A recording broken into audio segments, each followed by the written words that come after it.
until 1 p.m.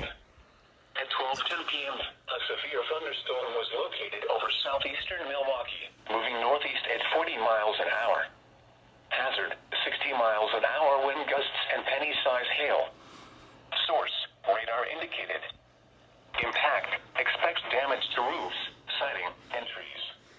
Locations impacted include Milwaukee, West Allis, Greenfield, Oak Creek, South Milwaukee, Cudahy, Whitefish Bay, Greendale, St. Francis, Hales Corners, Fox Point, West Milwaukee, Milwaukee Horton Bridge, Shorewood, Marquette University, Milwaukee, Mitchell Park Films, Miller Park, Milwaukee South Shore Park and Mayor Festival Park. People attending the Oak Creek Farmers Market should seek safe shelter immediately. This includes the following locations: Milwaukee County Sports Complex, Milkman Stadium, Lakeshore Shopping Center, Southridge Mall, Border Botanical Gardens, General Mitchell International Airport, Fisher Farm, and Port of Milwaukee.